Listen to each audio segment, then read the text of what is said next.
Shalom warga jemaat dan sahabat GKI Kebonjati. Kembali lagi bersama saya Axel Joshua Matthew Kuhuael dalam Renungan Harian GKI Kebonjati.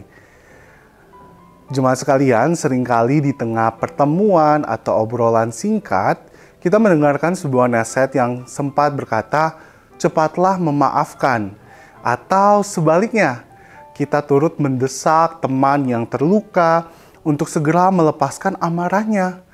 Bahkan tak jarang, kita sendiri memaksakan hati ini agar segera terbebas dari beban, seolah-olah luka dapat mengering hanya dalam sekejap mata. Kita bungkus kejujuran rasa sakit dengan perban tipis bertuliskan, "Aku sudah memaafkan." Padahal dalam sunyi terdalam, luka itu masih basah, tidak pernah dibersihkan dan mulai menggerogoti hati. Namun, saudara-saudari sekalian, firman Tuhan mengajak kita berhenti sejenak. Kita tidak dilarang memaafkan, namun Dia, Allah kita, tidak memerintahkannya secara tergesa-gesa. Mazmur 13 ayat 2, 3, dan 6 menyatakan, "Berapa lama lagi Tuhan kalau lupakan aku terus-menerus? Berapa lama lagi Kau sembunyikan wajahmu terhadap aku? Berapa lama lagi aku harus menaruh kekhawatiran dalam diriku dan bersedih hati sepanjang hari? Berapa lama lagi musuhku meninggikan diri atasku? Tetapi aku kepada kasih setiamu aku percaya, hatiku bersorak-sorak karena penyelamatanmu. Aku mau menyanyikan untuk Tuhan karena Ia telah berbuat baik kepadaku." Saudara-saudara sekalian, pada kenyataannya ayat ini mau menjelaskan bahwa Daud, sekalipun seorang raja, dia pun merasakan bahwa ia tidak harus memaafkan. Pada proses ini ia meratapi terlebih dahulu segala hal yang ia rasakan kepada Tuhan.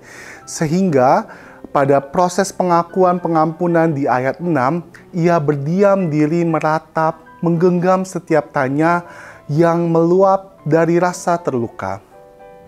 Saudara sekalian, langkah pertama yang sering kita lewatkan adalah mengizinkan diri untuk meratapi luka.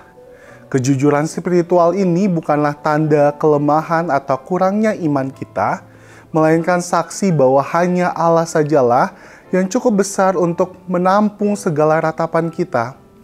Ketika kita mengungkapkan, "Tuhan, ini sakit sekali, perbuatan si A menghancurkan hatiku, aku marah, aku kecewa, aku tidak tahu bagaimana pulih," itu adalah bukti bahwa kita sedang membawa luka itu ke hadapan Sang Penyembuh Agung, yaitu Allah.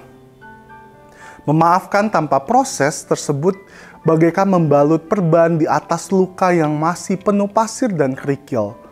Tampak tertutup betul, tetapi di dalamnya terjadi infeksi. Doa yang jujur adalah antiseptik bagi jiwa, membersihkan kepura-puraan dan memberi jalan bagi udara kasih karunia Tuhan untuk meresap lembut merawat setiap sel hati yang tergores. Di balik kerelaan untuk menunda memaafkan sejenak, tersimpan keberanian rohani yang agung, yaitu keberanian mengaku, "Aku belum siap memaafkan." Bukan pembenaran menunda selamanya, melainkan pengakuan bahwa luka-luka tertentu butuh waktu untuk sembuh. Dalam perjalanan iman, kita diundang melewati 3 tahap. Pertama, kesadaran akan kedalaman luka. Kedua, perenungan akan kebenaran Allah yang menyertai. Dan ketiga, penyerahan penuh pada rahmat-Nya.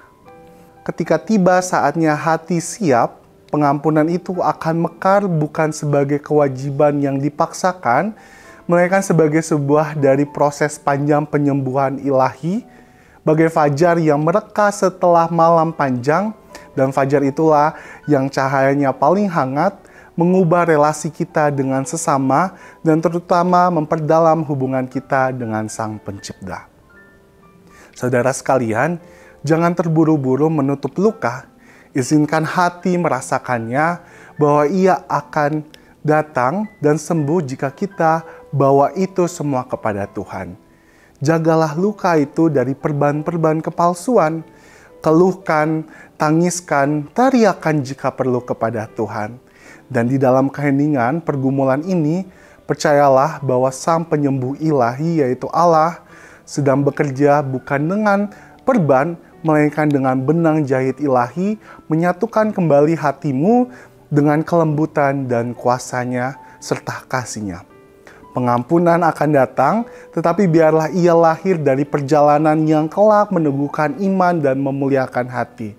Selamat merenung dan semoga kasih karunia Tuhan senantiasa menyertai kita semua.